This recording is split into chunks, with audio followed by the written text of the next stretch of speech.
Box. Got a new package here. Why don't we go ahead, open it up, see what we get. Handy Dandy green knife.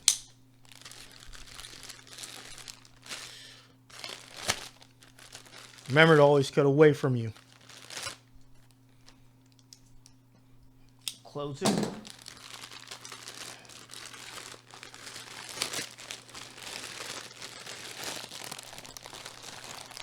Yeah!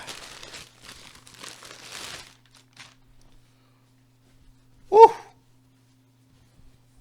New t-shirt. New t-shirt. All right, I'm going to go put this on and then we'll be right back.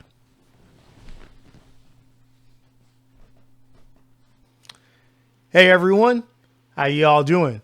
My name is Will and I am a jack of all trades. Today I want to talk about, well, my new shirt, but not just my new shirt, what this shirt represents and what it means.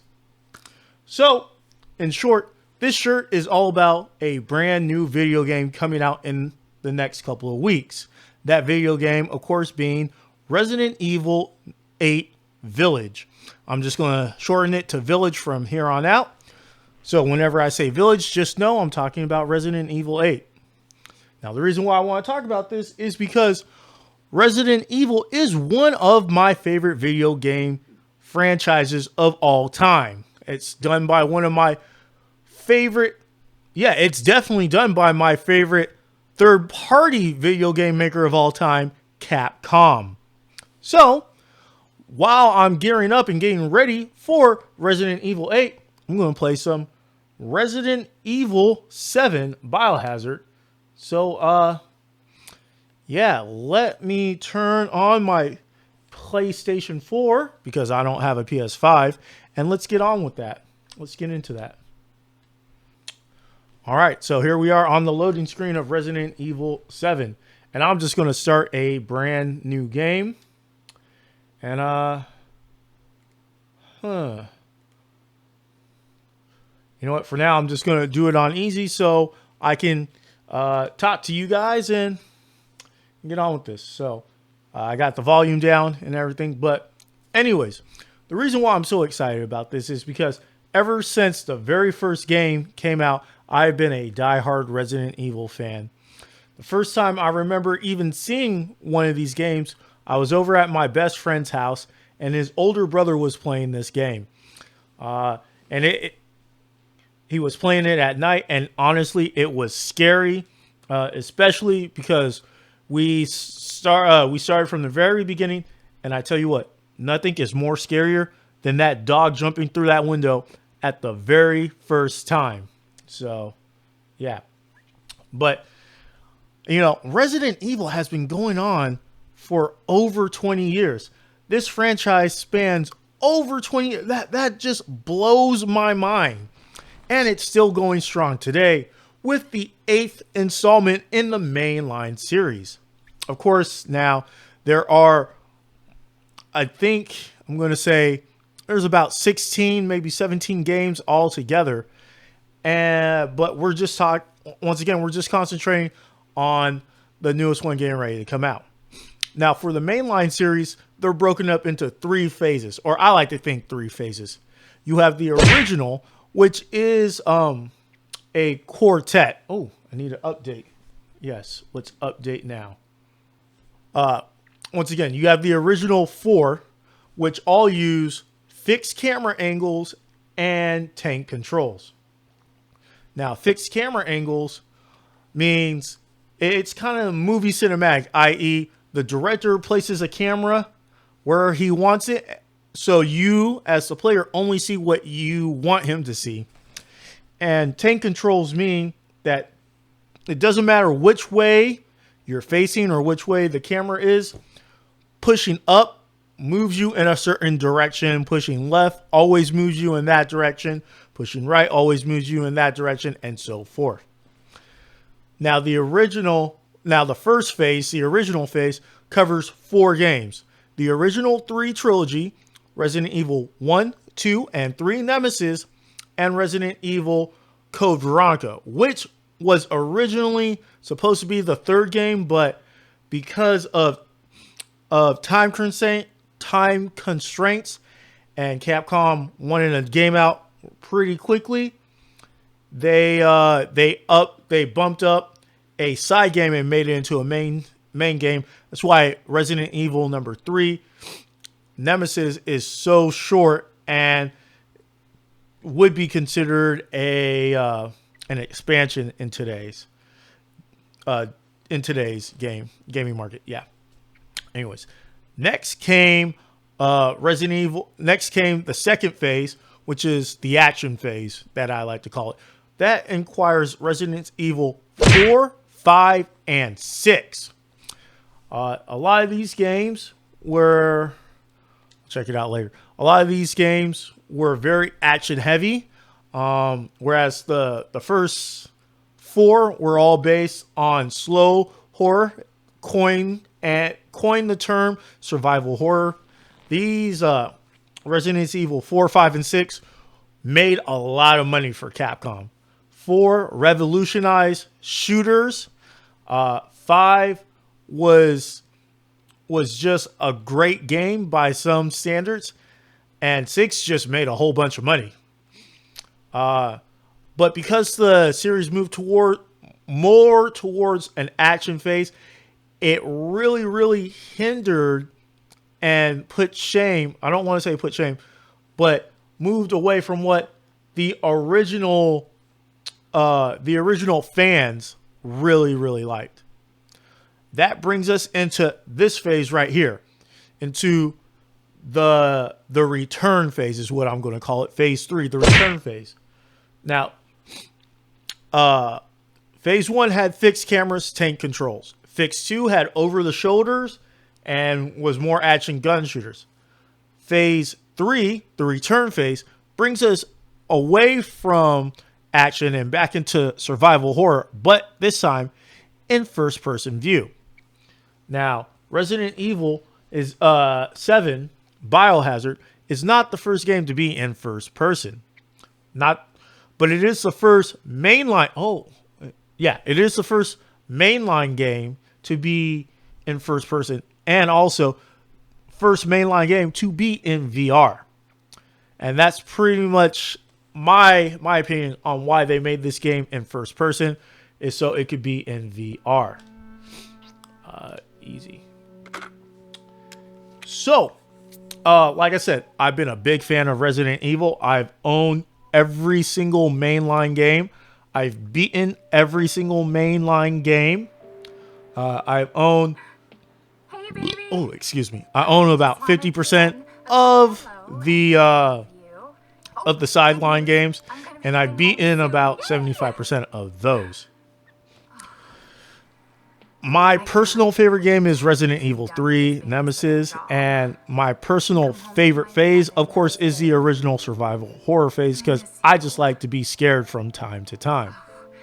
So, Resident Evil 4 was a great game. Resident Evil 5 was a great game. Resident Evil 6 was there. It's a game.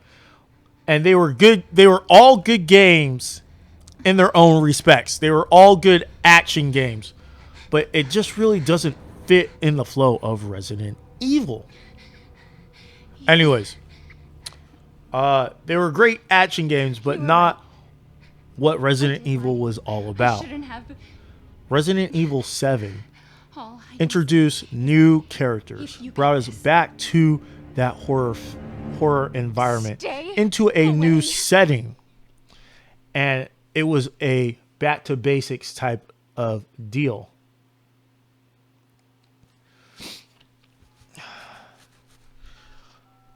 The reason why I'm playing 7 now is so I can refresh the story in my mind. Because 8, even though it's the 8th installment, it is the first sequel to Resident Evil 7. Which means it's going to pick up a couple of years after 7, but it's going to pick up story-wise with the cast members and the people from number 7. Which is just truly amazing.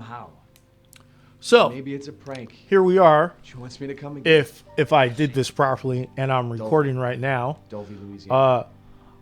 I am the main I character, know. Ethan What Winters. if it is her? And in this game, I have to find Ethan's out what wife, the plot of this game is that Ethan's wife has gone missing several years ago. She just randomly sent him an email saying she's in Louisiana, I believe. So he drives all the way there to go find his wife. And this is a story of what happens. Of what happened when he went down there. Now, as you can see, Ethan drives a very nice car. He's got himself a nice little muscle car. Anyways, This is the place. yeah, looks like a Dodge Challenger. Anyways, so we go back, and as you can tell, this is an amazing setting, amazing visuals. We are here getting our first look at the house at the Baker Manor, and this is once again an amazing story. There were a lot of complaints about this game when it first came out. One of them being that a lot of people didn't know if first person was the way to go. If that another one was that Ethan really doesn't talk much, and I understand why Capcom did that. You know, with this game being designed for first person and VR, they don't want him, you know, really talking a whole lot, so so that way you can submerge yourself more in the game, and you're supposed to be Ethan. That's why they don't give him a whole lot of character. But in the new game coming out, there was a lot of things that they remedied. Ethan has more of a character, so you can get to know him better, and just a whole other bunch of things. They are going to connect it better to all of the previous games before that, before this one. Whereas this one was pretty much kind of just a self-contained story. They're bringing back a whole lot of things, like I said, making it connect to other games beforehand, and I'm just really excited. Now, when it comes to Resident Evil, let me pause it really quickly. When it comes to Resident Evil, I love the game. It's really hard for me to explain why. And there are a lot of better channels out there on YouTube that can explain why. One being these guys right here, The Row, Residents of Evil. I do subscribe to them, not only as a YouTuber, but I'm also a member in their community. So go check them out. There are other channels like Let's Talk Resident Evil, Where's Barry, Hey Deva, and many, many more that go way more in depth into Resident Evil. This, for me, is just a very short video on why I am so excited for Resident Evil 8 Village. And I will do another video recapping why I love this game, Resident Evil 7 Biohazard specifically. And then when Resident Evil 8 comes out, I'm going to play that game and I will give you my thoughts on that game when at that time comes. But for now, this is just me just saying I'm really excited for Resident Evil 8. Can't wait till it gets here. I've been glued to the internet. Can't wait. I've already pre-ordered. Unfortunately, I didn't get the Delector's edition, but then again, I haven't gotten the collector's edition for any of the other recently released Resident Evil games, so I'm okay. I'm just going to get the deluxe edition. Hopefully, I can get it for PS5 and get a PS5 pretty soon. But, you know, that's just it for now. So until next time, I'll see you guys later. Now, back to this game. And I'm going to try to do some things I haven't done before in this game. Like finish unlocking a few things because there are a lot of things in here that I have yet to unlock. But check inventory. Email. Examine. Yep. Okay. Also, you know, playing a whole bunch of other different games. coming back to this, gotta, reacclimate to the controls, get used to that again. The good thing is I pretty much know what I gotta do for the first couple of bits. So here we go. And like I said, I'm playing on easy just so I can run through this. And so yeah. Oh. Okay. All right, guys. Until next time. Laters.